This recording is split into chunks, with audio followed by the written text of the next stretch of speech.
हाँ जी, नमस्कार।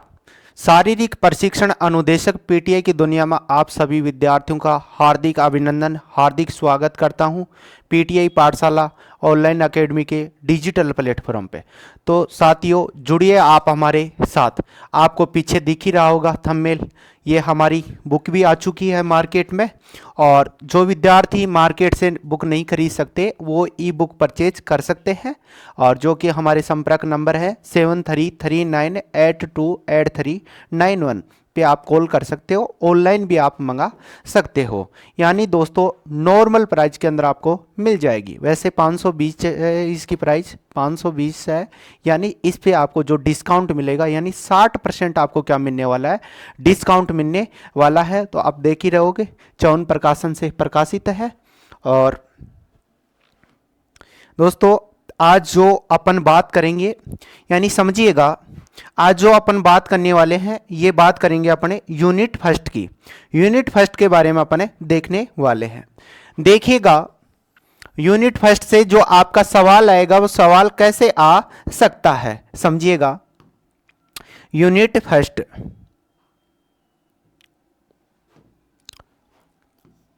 Unit first, unit first. दोस्तों यूनिट फर्स्ट से आपका जो सवाल आएगा, यानी यहां से जो सवाल आते हैं, कितने सवाल आएंगे एग्जाम में, यानी आप राजस्थान पीटीआई की तैयारी कर रहे हो तीनों ग्रेड की, तो देखिएगा यहां से इस यूनिट से जो आपके सवाल आएंगे, यानी 30 सवाल आएंगे। कितने सवाल आएंगे? 30 सवाल आएंगे। पर सवाल कितने नंबर का होगा? 2 नंबर का। यानी ये यूनिट कितने नंबर की आपकी? 60 नंबर की यूनिट है। कितने नंबर की यूनिट है? तो आप ध्यान में रखिएगा, 60 नंबर की यूनिट है। यानी जितना आपका सिलेबस है उनमें सबसे बड़ी यूनिट यही है, और यहां से ही क्या आते हैं, ज्यादा सवाल आते हैं। साथ ही साथ इसको अपन जो जितना भी पढ़ाया जाएगा वो करंट के साथ क्या करवा दिया जाएगा, कंप्लीट, यानी अपडेट करवाया जाएगा करंट के साथ, कि जहां पर भी जो करंट का अपडेट जुड़ा है वो भी कंप्लीट बता दिया जाएगा। तो इसमें यहां तक कोई प्रॉब्लम आपको नहीं हुई होगी। देखिएगा दोस्तों, आज जो अपन पढ़ने वाले हैं वो अपने पास टॉपिक रहेगा शारीरिक शिक्षा, यानी फिजिकल एजुकेशन का सामान्य इंट्रोडक्शन। सामान्य अपन जानकारी लेंगे। आज तक सवाल कहां से आए हैं, दोबारा से सवाल कहां से आने की क्या बनती है, संभावना बनती है, इन तमाम बातों के ऊपर अपन चर्चा करने वाले हैं। और कंप्लीट इस टॉपिक में अपन कंप्लीट थ्योरी पढ़ने वाले हैं। देखिएगा,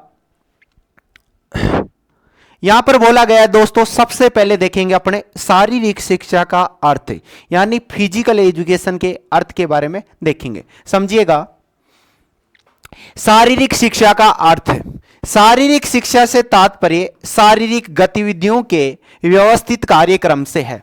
यानी जो फिजिकल एक्टिविटी की जाती है उनका क्या होना चाहिए, क्रम के होना चाहिए, क्रम के अनुसार होनी चाहिए, क्रमबद्ध तरीके से। और आपको बताया जाता है कि खेल खेला जाता है, वो भी एक खेल की भावना से खेला जाता है। यानी उसके भी कंप्लीट क्या होते हैं दोस्तों, नियम होते हैं, रूल्स होते हैं, उनको भी फॉलो करना क्या होता है, जरूरी होता है। उसी प्रकार से गतिविधियों के व्यवस्थित कार्यक्रम से लिया जाना चाहिए, जो कि मानव शरीर के विकास और शारीरिक आयामों के लिए अत्यंत क्या होता है दोस्तों, आवश्यक होता है, अत्यंत क्या होता है, जरूरी होता है। क्योंकि मेरे दोस्तों आपको पता है कि जब आपका स्वास्थ्य एकदम ठीक रहेगा तो आप हर चीज को क्या कर सकते हो, प्राप्त कर सकते हो। इसलिए पहला सुख क्या होना चाहिए दोस्तों, निरोगी काया, यानी आपका स्वास्थ्य एकदम ठीक होना चाहिए। इसीलिए शारीरिक शिक्षक 2 चीजों के लिए जाना जाता है दोस्तों, गुड हेल्थ और गुड एजुकेशन है, अच्छा स्वास्थ्य, अच्छी शिक्षा, इनके लिए। तो ये देखिएगा यहां पे शारीरिक शिक्षा फिजिकल एजुकेशन है, वह शिक्षा होती है जो शारीरिक वृद्धि विकास से प्रारंभ होकर व्यक्ति का क्या करती है दोस्तों, सर्वांगीण विकास प्रदान करती है। जिस सर्वांगीण विकास की बात करें तो दोस्तों सामाजिक विकास होगा, राजनीतिक विकास हो गया, बौद्धिक विकास हो गया। यानी फिजिकल एजुकेशन के माध्यम से व्यक्ति का क्या होता है दोस्तों, सर्वांगीण विकास के लिए क्या होती है, मददगार, सहायक होती है। क्योंकि जब अपनी हिस्ट्री ऑफ फिजिकल एजुकेशन मैंने यूनान का पोर्शन बताया था, वहां पर भी आपको सारी चीजें बताया था।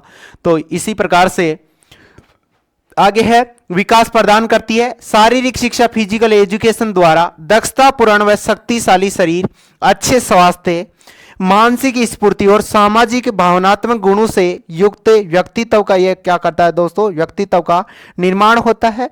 प्राचीन काल यानी एंशिएंट पीरियड में शिक्षा का लक्ष्य व्यक्ति का सर्वांगीण विकास करना था, जिनमें दोस्तों शारीरिक विकास तथा स्वास्थ्य विकास भी क्या था, सम्मिलित था। परंतु आधुनिक युग में शारीरिक विकास का जो अर्थ है दोस्तों, क्या मानते हैं लोग, शरीर की शिक्षा। किसकी शिक्षा मानते हैं, शरीर की शिक्षा की। ये शिक्षा किसके लिए है, शरीर के लिए। लेकिन अतः ऐसा कतई नहीं है, क्योंकि इस शिक्षा के बिना शारीरिक शिक्षा व्यक्ति के पास क्या है, बहुत जरूरी है। आज इसको विद्यालय स्तर पे भी जोड़ दिया गया, महाविद्यालय स्तर पे भी और विश्वविद्यालय स्तर पे भी। आप देख रहे हो कि दोस्तों फिजिकल एजुकेशन में आजकल तो पीएचडी भी होने लग गई, यानी फिजिकल एजुकेशन का जो लेवल है वो धीरे धीरे उच्च स्तर की ओर पहुंचता जा रहा है।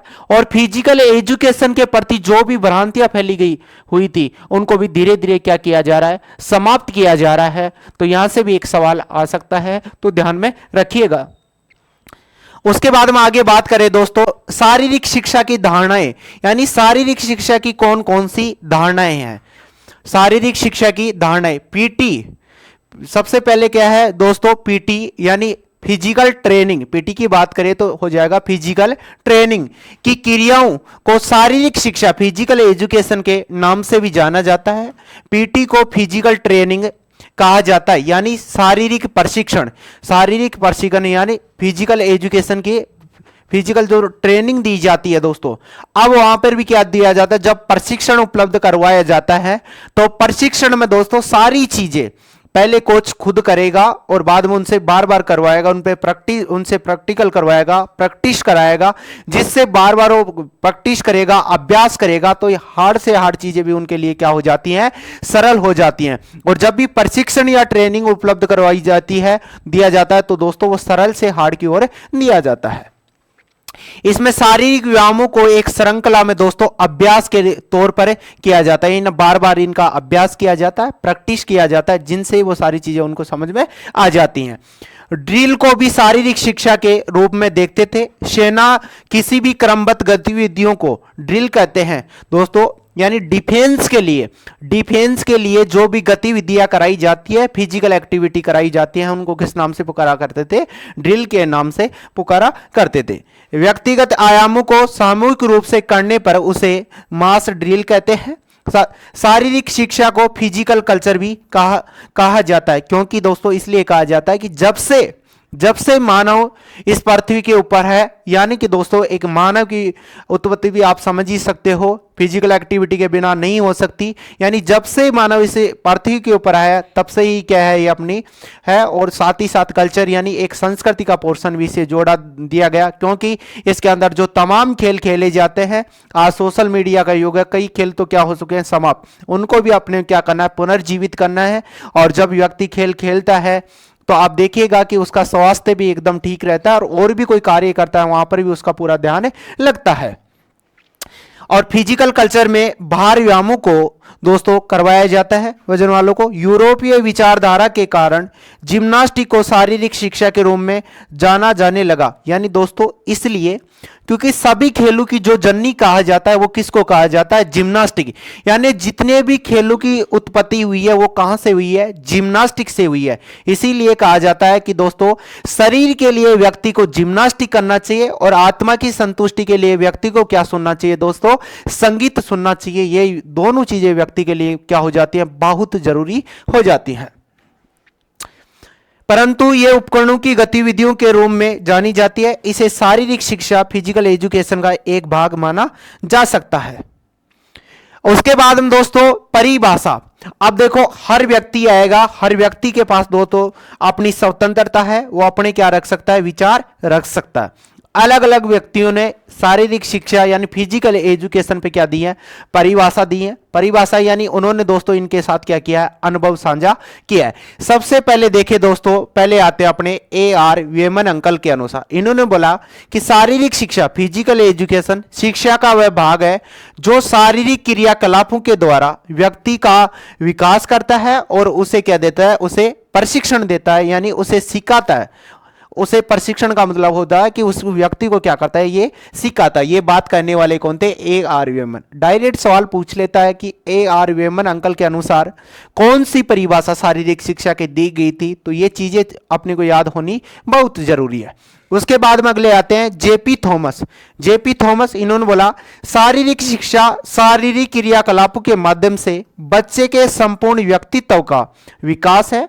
यानी बालक का जो विकास होता है संपूर्ण व्यक्तित्व का, वो किसके माध्यम से हो सकता है, फिजिकल एजुकेशन के माध्यम से, यानी शारीरिक शिक्षा के माध्यम से। इसीलिए तो कहा जाता है कि शारीरिक शिक्षा के माध्यम से व्यक्ति का क्या होता है, सर्वांगीण विकास होता है। उसके दोस्तों मन, शरीर और आत्मा में परितोष व संपूर्णता लाती है।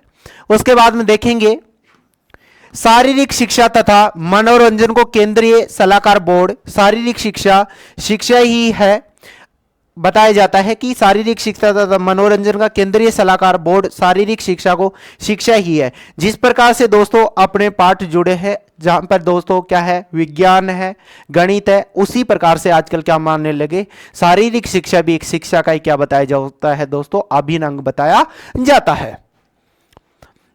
वह शिक्षा है जो बच्चे के संपूर्ण व्यक्तित्व तथा उसकी शारीरिक प्रक्रियाओं द्वारा शरीर, मन एवं आत्मा के पूर्णरूपेण विकास हेतु दी जाती है। आगे है चार्ल्स ए बूचर के अनुसार देखिएगा, इन्होंने कहा शारीरिक शिक्षा फिजिकल एजुकेशन समस्त शिक्षा प्रक्रिया का एक क्या बताया गया दोस्तों, अभिन्न अंग बताया गया है। क्या बताया गया, एक अभिन्न अंग बताया गया। सर कैसे, तो देखिएगा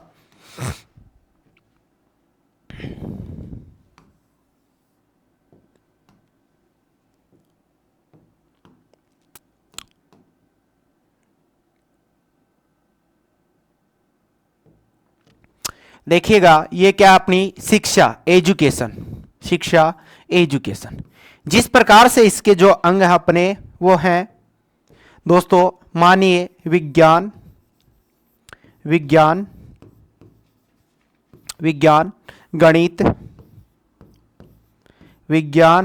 गणित, दर्शन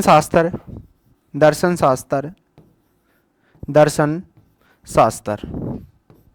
उसी प्रकार से दोस्तों शारीरिक शिक्षा को, फिजिकल एजुकेशन को, शारीरिक शिक्षा को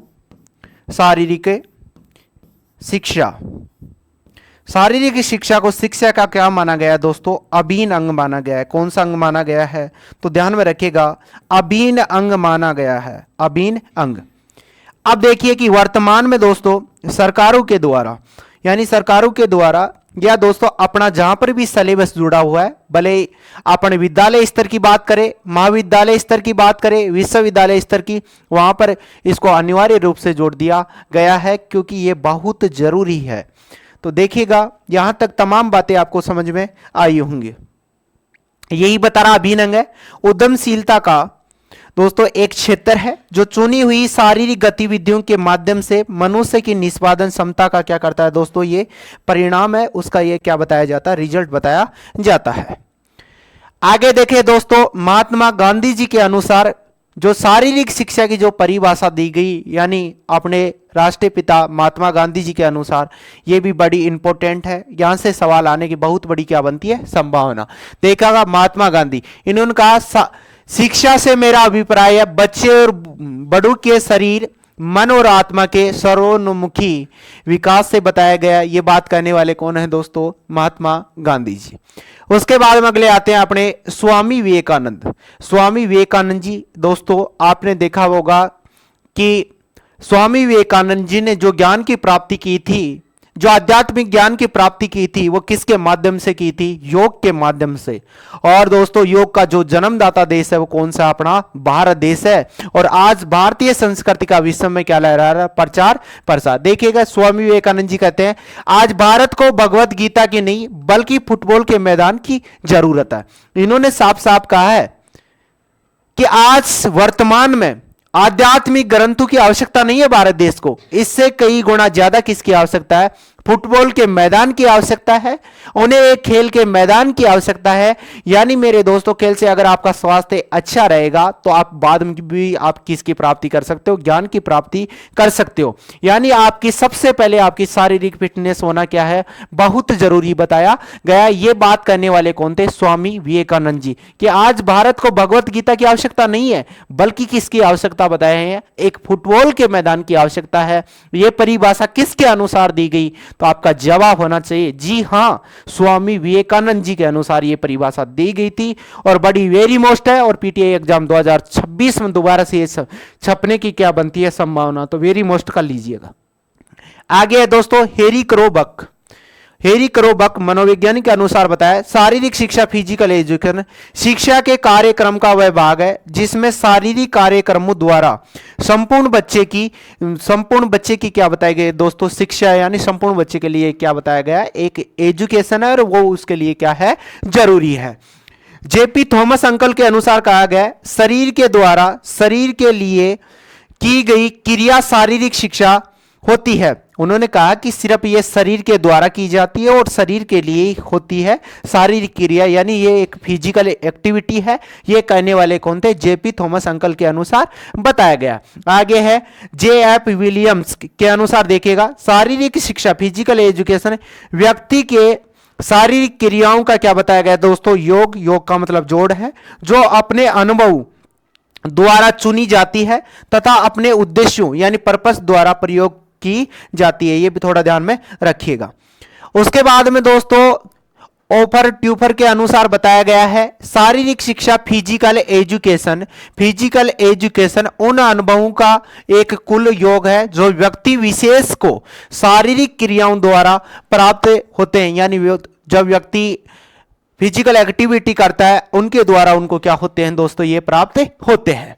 आगे बताया गया है कि जेबी नेस अंकल ने कहा है, जेबी नेस के अनुसार शारीरिक शिक्षा फिजिकल एजुकेशन संपूर्ण शिक्षा के क्षेत्र का वह पड़ाव है जो बड़ी मांसपेशियों क्रियाओं तथा उनसे संबंधित अनुक्रियाओं से क्या है, आपस में जुड़ा हुआ है। और ये सारी तमाम चीजें वहां पर भी पढ़ेंगे अपने शरीर रचना विज्ञान में, यानी एनाटॉमी में भी इसका अलग से क्या जुड़ा हुआ है, अपना पोर्शन जुड़ा हुआ है यूनिट 7 में।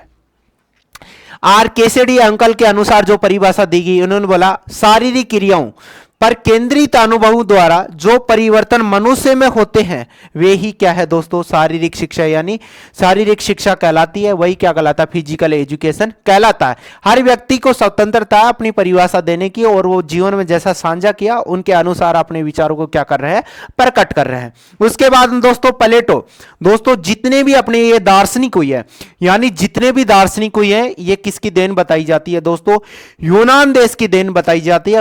यूनान को वर्तमान में क्या कहा जाता है, ग्रीस कहा जाता है। यूनान देश किस महाद्वीप के अंतर्गत आता है, तो बताना अपने को, अफ्रीका महाद्वीप के अंतर्गत यूनान आता है। जितने भी दार्शनिकों का जन्म हुआ था वो कहां हुआ था, यूनान में हुआ था। तो यहां से बताया है उन्होंने दोस्तों प्लेटो संगीत तथा जिम्नास्टिक, इन्होंने तो कहा था, प्लेटो अंकल ने साफ साफ कहा था कि शरीर के लिए व्यक्ति को जिम्नास्टिक करना चाहिए। इसीलिए जिम्नास्टिक को सभी खेलों की क्या कहा जाता है दोस्तों, जननी कहा जाता है। और आत्मा की संतुष्टि के लिए व्यक्ति को क्या सुनना चाहिए, संगीत सुनना चाहिए। यह बात कहने वाले कौन थे, यूनानी दार्शनिक प्लेटो के द्वारा यह बात कही गई थी। उन्होंने कहा संगीत तथा जिम्नास्टिक एक साथ आत्मिक विकास का माध्यम बनाना चाहिए। दोस्तों प्लेटो शरीर के लिए जिम्नास्टिक तथा आत्मा के लिए संगीत, और दोस्तों प्लेटो की पुस्तक का क्या नाम था, रिपब्लिक था। यह भी आपको ध्यान में रखना है, वेरी मोस्ट कर लेना। आगे दोस्तों शारीरिक शिक्षा का जो लक्ष्य है दोस्तों, इसका जो गोल है वो क्या है, शारीरिक शिक्षा का लक्ष्य व्यक्ति के संपूर्ण व्यक्तित्व का क्या है, व्यक्तित्व का दोस्तों विकास होता है। यानी इसके माध्यम से व्यक्ति क्या क्या होता है दोस्तों, सर्वांगीण विकास होता है। क्या होता है दोस्तों, सर्वांगीण विकास। क्या होता है दोस्तों, तो आपको बताना है सर्वांगीण विकास, सर्वांगीण विकास। आगे दोस्तों शारीरिक शिक्षा के जो उद्देश्य होंगे, उद्देश्य कौन कौन से हैं, एक तो किसका विकास होता है दोस्तों, शरीर का विकास। यानी किसका विकास करती है, शरीर का विकास तो होता है, लेकिन हाँ जी इसके बाद में दोस्तों मानसिक विकास। क्या भाई, मानसिक विकास, मस्तिष्क का विकास। अगला दिया है यहाँ पे सामाजिक विकास। 4 नंबर है संवेगात्मक विकास, यानी इसके माध्यम से व्यक्ति का क्या होता है दोस्तों, सर्वांगीण विकास। कैसा विकास होता है, सर्वांगीण विकास होता है। आगे दिया है दोस्तों, डुडले सार्जेंट के अनुसार जो बताया गया है, इसमें इन्होंने कहा कि स्वास्थ्य करें, इससे क्या रहता है भाई, आपका स्वास्थ्य एकदम फिट रहेगा। उसके बाद में दोस्तों आप शिक्षा वर्धि, यानी यहां से आप और क्या ग्रहण कर सकते हो, एजुकेशन को भी ग्रहण कर सकते हो। मनोरंजनात्मक यानी दोस्तों मन को प्रसन्न करने के लिए, मन को प्रसन्न करने के लिए, खोई हुई ऊर्जा को पुनः प्राप्त करने के लिए क्या किया जाता है दोस्तों, मनोरंजन किया जाता है। उन्होंने कहा कि दोस्तों इससे मनोरंजन भी किया जा सकता है, ये भी बात अच्छी है। और दोस्तों और बताया निदानात्मक। उसके बाद में चार्ल्स ए बूसर के अनुसार कहा गया है कि इससे दोस्तों शारीरिक विकास यानी शरीर का विकास, गामक विकास और दोस्तों मानसिक विकास, व्यक्ति में मानवीय संबंधों का भी क्या होता है, विकास होता है।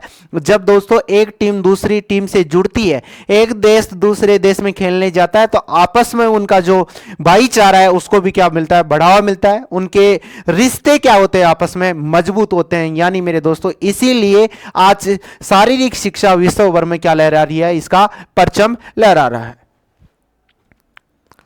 आगे समझिएगा, यहां पर है committee on objective of the American physical education association के अनुसार कहा गया है कि यानी यहां पर बोला गया है शारीरिक दक्षता, मानसिक स्वास्थ्य एवं क्षमता के लिए और सामाजिक नैतिक चरित्र के लिए, भावात्मक अभिव्यक्ति एवं नियंत्रण के लिए, गुण दोष और विवेचन के लिए। वैसे ही थोड़ा सा ध्यान में रखना, वैसे सवाल बनना यहां से नहीं है।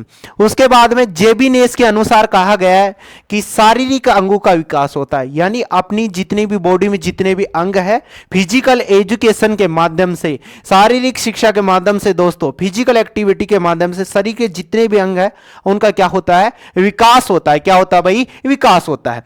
पेशीय तंत्र का विकास, साथ ही साथ प्रतिपादनात्मक विकास यानी निर्णय करने की योग्यता, यानी जो भी आप निर्णय करते हो उसकी योग्यता को भी क्या मिलता है दोस्तों, बढ़ावा मिलता है।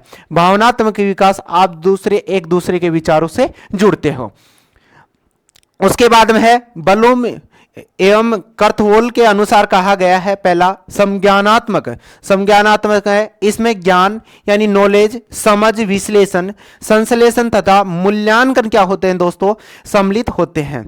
2 नंबर है भावात्मक में देखेंगे रुचि, गुण का विकास तथा भावना को समझना तथा ये उचित और सकारात्मक यानी पॉजिटिव दृष्टिकोण को विकसित करने में सहायता करता है। उसके बाद में 3 नंबर है मनोप्रेरक, ये शारीरिक, मानसिक व आर्थिक विकास से क्या बताई गई है दोस्तों, संबंधित है। आगे गया था शारीरिक शिक्षा का क्षेत्र यानी फिजिकल एजुकेशन का जो स्कोप है, क्षेत्र कौन कौन सा है। विषय के रूप में देखें तो आज देखा जा सकता है जैव वैज्ञानिक का सिद्धांत है, दार्शनिक सिद्धांत है, मनोवैज्ञानिक सिद्धांत है और साथ ही साथ कौन सा है, सामाजिक सिद्धांत यानी सोशियल सिद्धांत। उसके बाद में है अध्ययन यानी स्टडी के रूप में नई विधियों का प्रयोग पर यह आधारित होता है, क्योंकि दोस्तों वर्तमान में जो युग है किसका युग है, विज्ञान का युग है। और विज्ञान के युग में इतने उपकरण आ चुके हैं कि शारीरिक शिक्षा को उसके माध्यम से एकदम क्या कर दिया गया है, सरल कर दिया गया है कि इतने उपकरण आ चुके हैं। पहले बहुत यानी फिजिकल एक्टिविटी करने में बहुत हार्ड लगती थी, लेकिन आजकल उपकरणों के माध्यम से बहुत सारी चीजों को क्या कर दिया गया है, सरल कर दिया गया है। क्रियाओं के रूप में शारीरिक गतिविधियों का समावेश होता है। उसके बाद में शारीरिक गतिविधियों के दोस्तों जो प्रकार है, यहां से भी एक सवाल आने की क्या बनती है, संभावना। देखिए पहले एथलेटिक्स, एथलेटिक्स का मतलब होता है दौड़ना, कूदना, भागने जैसे क्रियाएं किसमें की जाती हैं दोस्तों, एथलेटिक्स के अंदर की जाती हैं, दौड़ने, कूदने और फेंकने की क्रियाएं।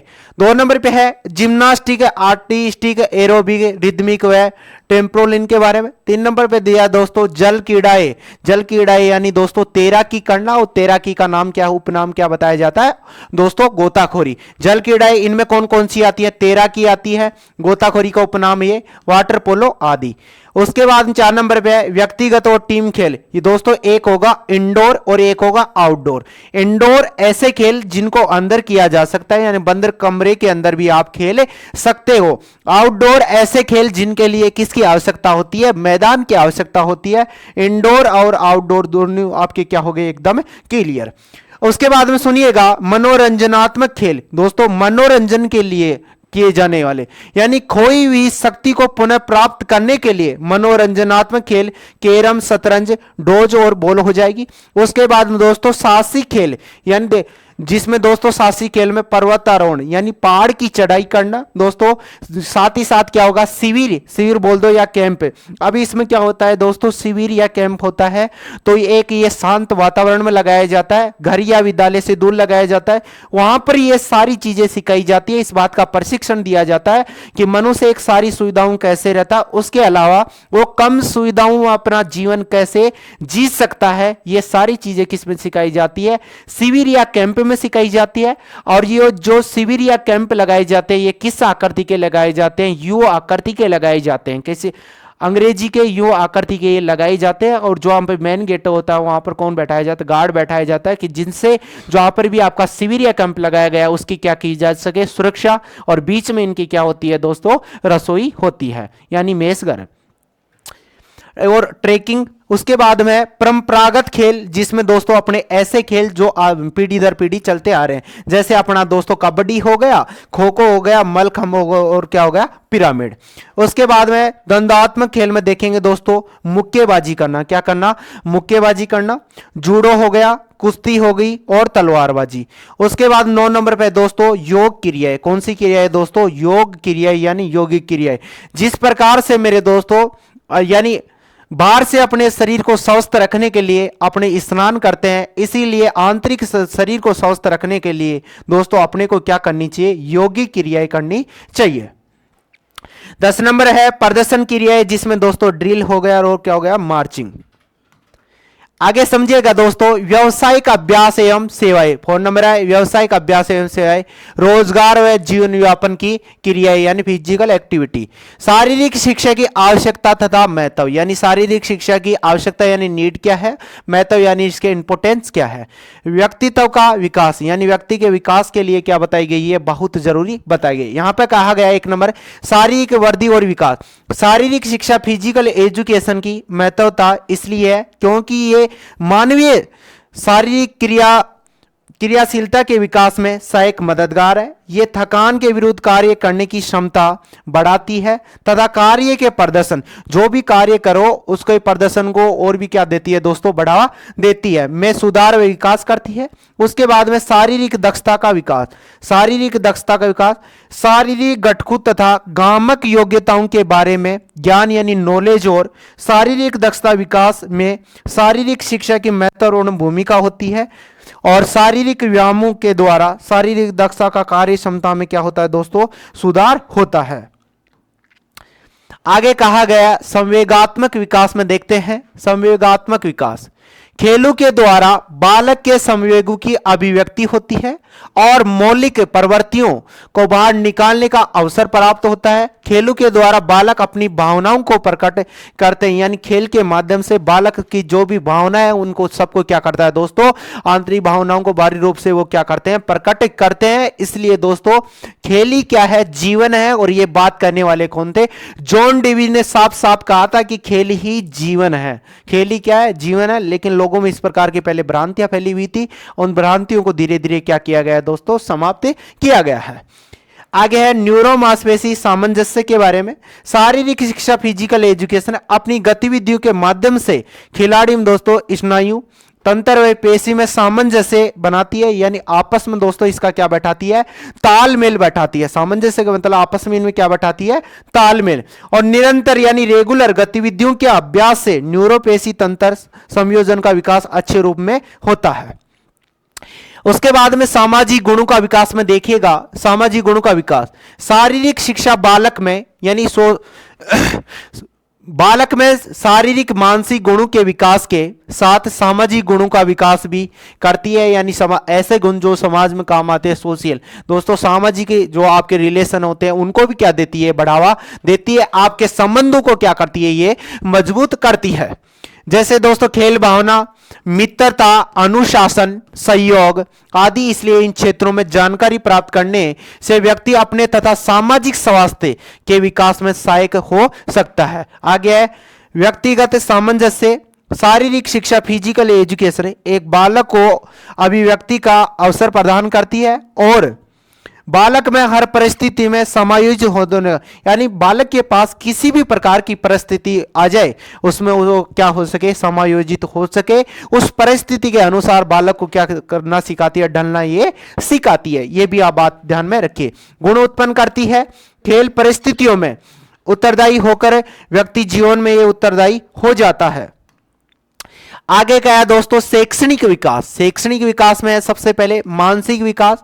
शारीरिक शिक्षा की गतिविधियों में खेलों के नियमों, तकनीकों और कौशलों को सीखने व अभ्यास करने में बालक के मानसिक सजगता, सचेतना का विकास होता है। यानी इसको बालक को जितनी भी चीजें सीखी जाए उसके द्वारा, उन पे जो भी प्रैक्टिस किया जाए, अभ्यास किया जाए, वो यानी चेतन मन में होके करना चाहिए। उसके अंदर जागरूकता होनी चाहिए, ललक होनी चाहिए कि मुझे ये सब चीजें सीखनी है। जब भी कोच के माध्यम वो प्रशिक्षण लेता है तो सारी तमाम चीजें उसके द्वारा सीखी जानी चाहिए। बार बार उसमें प्रैक्टिस करता रहना चाहिए। प्रैक्टिस के माध्यम से, अभ्यास के माध्यम से हार्ड से हार्ड चीजों को भी क्या किया जा सकता है, सरल किया जा सकता है। बालक में सोचने, समझने के, निर्णय करने की क्षमता का भी क्या होता है दोस्तों, विकास होता है। उसके बाद में आगे बोला गया है दोस्तों, यहां पर आगे कहा गया है यहां पे लोकतांत्रिक मूल्यों का बालक में जो विकास है, लोकतांत्रिक मूल्य का बालक में जो विकास का है, शारीरिक शिक्षा, फिजिकल एजुकेशन तथा खेल एक बालक में दोस्तों लोकतंत्र, यानी लोकतंत्र के सिद्धांतों पर विचारों का निर्माण करती है। खेलों के द्वारा बालक नियमों यानी उसके रूल तथा कर्तव्यों को समझते हैं तथा अनुशासित रूप में उनका पालन करते हैं, क्योंकि दोस्तों खेल नियम के अनुसार खेला जाता है।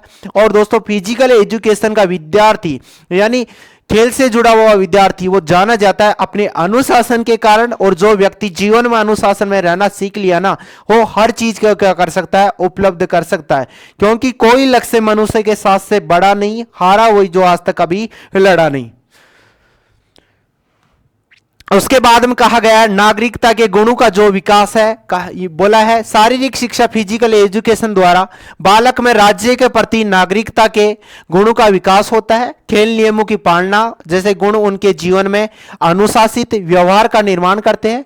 खेलों के द्वारा खेल भावना, खेल के प्रति भावना, राष्ट्र के भावना यानी देश के प्रति भावना, नागरिक के तौर पर राष्ट्र के प्रति जिम्मेदारियों का भी विकास होता है कि व्यक्ति चाहता है कि जो भी किसी प्रकार की परिस्थितियां रहे मेरे देश में, तो उन सब परिस्थितियों में मैं मेरा सहयोग कर सकूं। यानी देश के प्रति उसकी क्या बढ़ती है दोस्तों, भावना बढ़ती है। और जिस प्रकार से दोस्तों अपने देश को कोई भी खिलाड़ी अच्छा मेडल दिलाता है तो अपने को भी बहुत ज्यादा गर्व होता है कि आज अपने भारत देश ने इतने मेडल जीते हैं। आगे कहा दोस्तों सामाजिक विकास में देखिएगा, सामाजिक विकास, स्वास्थ्य एवं सुरक्षा आदतें। एक व्यक्ति का सुखद जीवन इस बात पर निर्भर करता है कि वह अपने आप को किस तरह निरोगी रख सकता है, यानी उसके पास आसपास भी कोई बीमारियां नहीं आए। शारीरिक शिक्षा द्वारा व्यक्ति अपने तथा समाज के स्वास्थ्य को किस प्रकार से ठीक रख सकता है, यानी व्यक्ति खुद पहले फिजिकल एक्टिविटी करेगा यानी परिश्रम करेगा तो खुद तो ठीक रहेगा, साथ ही साथ किसकी कड़ी को जोड़ता है, वो समाज की कड़ी को यानी सोशल कड़ी को भी अपने साथ वो जोड़ता है। और आपस में उनके रिश्ते हैं उनमें बढ़ावा मिलता है, रिश्ते भी, संबंध उनके आपस में क्या होते हैं, मजबूत होते हैं। इसका ज्ञान प्राप्त करता है, नॉलेज प्राप्त करता है। सांस्कृतिक विकास में देखिएगा शारीरिक शिक्षा, फिजिकल एजुकेशन तथा खेल गतिविधियों के दौरान विभिन्न संस्कृतियों के व्यक्ति आपस में एक दूसरे से मिलते हैं और उनमें परंपराओं, रीति रिवाजों तथा जीवन शैली का आदान प्रदान होता है। ओलंपिक खेल इसी सांस्कृतिक विकास का एक विश्वव्यापी उदाहरण है। जब भी ओलंपिक खेल होते हैं तो विश्व के कई देश दोस्तों इसमें क्या लेते हैं, भाग लेते हैं, तो आपस में इनके रिश्ते भी क्या बनते हैं, एक देश का रिश्ता दूसरे देश से क्या बनता है दोस्तों, मजबूत बनता है। आगे बताया दोस्तों खेल भावना का जो विकास है, खेल भावना का विकास, शारीरिक शिक्षा व्यक्ति में नम्रता लाती है, स्वास्थ्य खेल भावना तथा खिलाड़ी भावना का विकास करती है। अच्छे खिलाड़ी में दोस्तों अनुशासन, नियमानुसार यानी रूल के अनुसार खेल प्रदर्शन की भावना के साथ मित्रता की भावना होना भी आवश्यक है। दोस्तों खेल भले ही कोई भी जीते लेकिन आपस में क्या होनी चाहिए दोस्तों, अच्छी भावना होनी चाहिए। खेल खेल के माध्यम से खेला जाना चाहिए लेकिन आपसी जो अपने रिश्ते हैं वो एकदम क्या होने चाहिए, मजबूत होने चाहिए। और खेल को खेल भावना के अनुसार ही खेलना चाहिए। क्योंकि तभी वह अपनी रुचियों तथा विचारों को प्रकट कर सकता है। आगे है खाली समय का जो उपयोग। खेल एक निरुद्देश्य, यानी दोस्तों ऐसा नहीं कि सिर्फ उद्देश्य के लिए, बिना उद्देश्य क्रिया के साथ खाली समय का रचनात्मक उपयोग के तौर पर भी की जानी जाती है, और दक्षताओं और शारीरिक गतिविधियों में भाग लेने से व्यक्ति अपनी फालतू ऊर्जा को समुचित उपयोग करना सीखता है। आगे कहा है आधुनिक विश्व की जो जीविका है उसमें बताया है आर्थिक मूल्य। पहला कौन सा आर्थिक मूल्य? शारीरिक शिक्षा के विभिन्न क्षेत्रों में ज्ञान प्राप्त कर व्यक्ति इसे व्यवसाय के रूप में भी अपनाने का निर्णय कर सकता है। दोस्तों लोगों में इस प्रकार की भावनाएं फैली हुई थी कि जो भी डिग्री कर लिया, भले उसने डीपीएड कर लिया, डिप्लोमा इन फिजिकल एजुकेशन, भले उसने बीपीएड कर लिया, बैचलर ऑफ फिजिकल एजुकेशन, भले उसने एमपीएड कर लिया, मास्टर ऑफ फिजिकल एजुकेशन, और उन्होंने उनके पास अगर डिग्री है, उन्होंने अच्छा प्रशिक्षण लिया है, तो मेरे दोस्तों वो बेरोजगार नहीं रह सकता। गवर्नमेंट कर्मचारी से ज्यादा भी वो क्या कमा सकता है? पैसे कमा सकता है, क्योंकि लोगों को दोस्तों एकेडमिक शिक्षा भी वो दे सकता है। जिस प्रकार से आजकल काफी जिम सेंटर खुले हुए हैं, उनके आय देखिए दोस्तों बहुत ज्यादा है। यानी फिजिकल एजुकेशन का विद्यार्थी किसी भी प्रकार से बेरोजगार नहीं रह सकता अगर उन्होंने दोस्तों अच्छे से उन्होंने प्रशिक्षण लिया, अच्छे से उन्होंने ट्रेनिंग लिया है, तो वो लोगों को सिखाएगा, तो उसके पास भी दोस्तों व्यवसाय मिलेगा, रोजगार उपलब्ध होगा, और रोजगार मिलेगा तो उसकी आएगी दोस्तों आमदनी भी उसकी बढ़ेगी। खेलों में आयोजन तेजी से कमाई जाने वाली व्यवसाय के रूप में बदल रहे हैं। राष्ट्रीय एकता की बात करें, भारत में विभिन्न धर्मों की विभिन्नताओं के लोग निवास करते हैं। दोस्तों विभिन्न धर्मों के लोग निवास करते हैं। अब दोस्तों एक धर्म का व्यक्ति मानो खिलाड़ी दूसरे धर्म वाले से मिलेगा तो आपसे उनके संबंध भी बढ़ेगा, और व्यक्ति वैसे एक ही है ना, ये सब चीजें बाद में बांट दी गई नहीं, व्यक्ति वैसे है, सभी धर्म एक ही है अपने लिए। तो दोस्तों आपस में उनका भावनात्मक विकास होगा, और भी उनके संबंध होंगे, लाइजन होंगे, उनको भी क्या मिलता है दोस्तों? धनात्मक यात्रा, यानी उनको भी क्या मिलती है? बढ़ोतरी मिलती है। खेल इनमें एकता की भावना लाने और राष्ट्रीय एकता को बढ़ाने में महत्वपूर्ण भूमिका निभाते हैं। यानी राष्ट्र के प्रति एकजुटता दिखती है, और एकजुटता होना बहुत ही बहुत क्या होता है दोस्तों?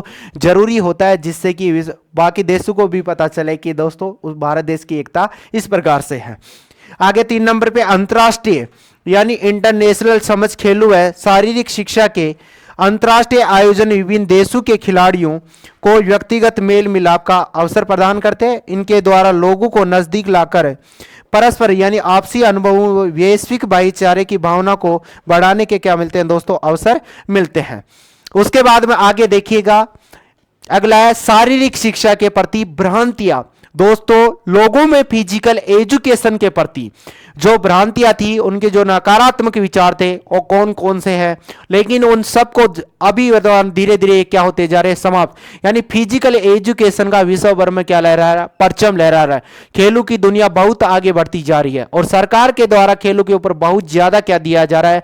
बजट दिया जा रहा है। यहां पर कहा गया पहला कि शारीरिक शिक्षा के प्रति पहले भ्रांतियां कैसी थी? लोग शारीरिक शिक्षा समय की बर्बादी है। लोग सोचते थे कि जो फिजिकल एजुकेशन है इसमें सिर्फ और सिर्फ क्या होता है? बोले कि एक समय की बर्बादी है। ऐसा लेकिन कतई नहीं था, क्योंकि दोस्तों अगर आपकी फिजिकल फिटनेस ही सही नहीं होगी तो आगे आप कैसे बढ़ सकते हो? लेकिन इस प्रकार की उनमें क्या फैली हुई थी? भ्रांतियां। तो नंबर बोला गया था शारीरिक शिक्षा कुछ नहीं बल्कि खेलना है। बोले शारीरिक शिक्षा फिजिकल एजुकेशन, बोले और कुछ भी नहीं सिखाया जाता, सिर्फ और सिर्फ इसमें क्या खेल खेला जाता है, लेकिन ऐसा नहीं था। आगे दोस्तों शारीरिक शिक्षा अनुशासन भंग करती है। मेरे दोस्तों शारीरिक शिक्षा अनुशासन भंग नहीं करती, क्योंकि शारीरिक शिक्षा का विद्यार्थी जो जाना जाता है वो सिर्फ अपने अनुशासन के लिए जाना जाता है, और वो खेल की भावना से खेलता है, खेल के नियमों के अनुसार उसे खेलता है। 4 नंबर पर कहा है शारीरिक शिक्षा धन का अपव्यय है। बोले शारीरिक शिक्षा में फिजिकल एजुकेशन में धन को खर्च किया जाता है, बोले पैसों की बर्बादी है, लेकिन ऐसा कतई ही नहीं है।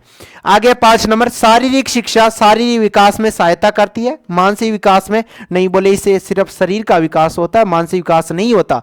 लेकिन बता देना कि शारीरिक शिक्षा के माध्यम से, फिजिकल एजुकेशन के माध्यम से व्यक्ति का क्या होता है? सर्वांगीण विकास होता है। 6 नंबर पे कहा गया शारीरिक शिक्षा में कम व्यवसाय की अवसर है, कि बोले दोस्तों फिजिकल एजुकेशन के विद्यार्थी को व्यवसाय नहीं मिलता, उसे रोजगार नहीं मिलता। लेकिन मैं आपको बता देना चाहता हूं कि आज तमाम प्रकार के फिजिकल एजुकेशन के विद्यार्थी के पास क्या है, रोजगार है। गवर्नमेंट कर्मचारी से ज्यादा वो यहां से क्या कर सकता है, सैलरी कमा सकता है। 7 नंबर पे कहा था शारीरिक शिक्षा बॉडी बिल्डिंग है, यानी ये बोले शरीर को हष्ट पुष्ट करती है, शरीर को ही मजबूत करती है, ऐसा नहीं, लेकिन शारीरिक शिक्षा के माध्यम से, फिजिकल एजुकेशन के माध्यम से व्यक्ति क्या क्या होता है, सर्वांगीण विकास होता है। आगे कहा गया था 8 नंबर पे दोस्तों, शारीरिक शिक्षा फिजिकल ट्रेनिंग यानी प्रशिक्षण है, सिर्फ इसमें प्रशिक्षण दिया जाता है, ट्रेनिंग दी जाती है, प्रैक्टिकल करवाया जाता है, ऐसा नहीं, तमाम चीजें और भी सिखाई जाती हैं और आपसी रिश्तों को भी क्या मिलती है दोस्तों, बढ़ावा मिलता है। आगे था दोस्तों शारीरिक शिक्षा यानी फिजिकल कल्चर संस्कृति है, बोले कि ये परंपरागत चली हुई आ रही है, पीढ़ी दर पीढ़ी चली हुई आ रही है, लेकिन मेरे दोस्तों वर्तमान में इसका बहुत ज्यादा महत्व बढ़ता हुआ जा रहा है। आगे है 10 नंबर, शारीरिक शिक्षा केवल शारीरिक विकास करता है, बोले फिजिकल एजुकेशन के माध्यम से सिर्फ और सिर्फ किसका विकास होता है, शरीर का विकास होता है। नहीं साहब, ये तो इस प्रकार की भ्रांतियां लोगों में थी, लेकिन इसके माध्यम से तो व्यक्ति का क्या होता है दोस्तों, सर्वांगीण विकास होता है, जैसे सामाजिक विकास हो गया, मानसिक विकास हो गया, ये स्वास्थ्य का विकास हो गया। 11 नंबर है शारीरिक शिक्षा के संबंध में एक सामान्य भ्रम यह है, एक ऐसा कार्यक्रम है जो केवल बड़ी मांसपेशियों के उपयोग से इनमें शक्ति तथा कार्य क्षमता लाता है। आगे था शारीरिक शिक्षा फिजिकल एजुकेशन को शिक्षा के क्षेत्र का एक अनावश्यक बोझ माना जाता था, कि ये एक प्रकार का क्या अनावश्यक बोझ है, कोई लेना देना नहीं है, लेकिन ये बहुत जरूरी था। इस प्रकार की लोगों में भ्रांतियां फैली हुई थी, नकारात्मक विचार फैले हुए। आगे 13 नंबर पे खेल एवं शारीरिक शिक्षा एक समान है, शारीरिक शिक्षा कुछ नहीं बल्कि एक खेलना है, बोले फिजिकल एजुकेशन कुछ भी नहीं सिखाया जाता, सिर्फ ये वो खेल खिलाया जाता और टाइम पास करवाई जाती है। ऐसी लोगों में क्या फैली हुई थी, सिर्फ और सिर्फ भ्रांतियां फैली हुई थी। उसके बाद में 14 नंबर पे शारीरिक शिक्षा अकादमिक कक्षाओं के मध्य का दोस्तों विश्राम काल है, यानी कि दोस्तों जो भी शिक्षा दी जाती थी उसमें ये रेस्ट के लिए खेल खेला जाता था, लेकिन उनको पता नहीं कि दोस्तों जब खेल खेला जाता है तो व्यक्ति चेतन मन में आके और भी चीजों को जल्दी से जल्दी सीखने की क्या करता है, कोशिश करता है। आगे कहा गया था 15 नंबर है शारीरिक शिक्षा की आवश्यकता प्रारंभिक कक्षाओं के विद्यार्थियों को नहीं है दोस्तों, लेकिन सबसे ज्यादा जो आवश्यकता होती है प्रारंभिक कक्षाओं के विद्यार्थियों को ही होती है, क्योंकि बालक की जो प्रथम पाठशाला होती है वो तो होगा उसका परिवार, उसके बाद उनको कहां जाता है, वो विद्यालय जाता है। बालक विद्यालय में तभी जाके रुकेगा, उसे खेल की क्रियाएं खिलाई जाएंगी, खेल खिलाया जाएगा, तब जाके वो वहां पे रुचि लेगा और वो वहां पर बहुत ज्यादा खेलेगा।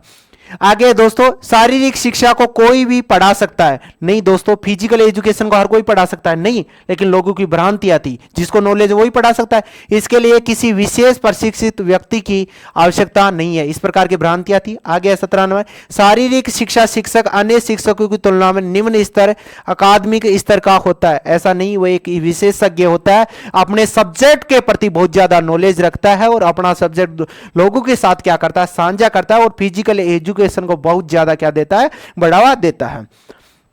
18 नंबर है शारीरिक शिक्षा का पीरियड समय सारणी में इस प्रकार रखा जाता था कि अन्य शिक्षकों को एक रिक्त क्लास यानी खाली क्लास पीरियड मिल जाए। और आगे 19 नंबर शारीरिक शिक्षा का उपयोग मात्र मनोरंजनात्मक है, यानी दोस्तों मन को प्रसन्न करने के, मनोरंजनात्मक का मतलब हो गया मन को प्रसन्न करने के लिए और खोई हुई ऊर्जा को पुनः प्राप्त करने के लिए, इसमें कोई अधिगम प्रक्रिया नहीं है दोस्तों, अधिगम प्रक्रिया है, क्योंकि दोस्तों अधिगम का जो शाब्दिक अर्थ होता है सीखना, पहले व्यक्ति उसको सीखता है फिर व्यक्ति उसको जानना यानी जान पाता है और सीखना जानना और बाद में उसकी क्या करता है दोस्तों, प्राप्ति करता है। ये सब किससे संभव होता है, शारीरिक शिक्षा के माध्यम से, लेकिन लोगों की भ्रांतियां थी।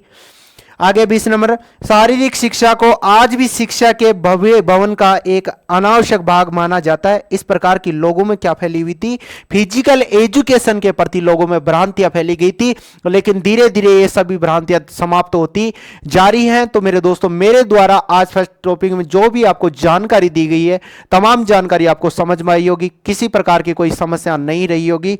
तो आज की क्लास की समाप्ति यहीं करते हैं, मिलते हैं अगली क्लास के साथ। जब तक सभी साथियों को मेरा प्यार भरा नमस्कार, जय हिंद।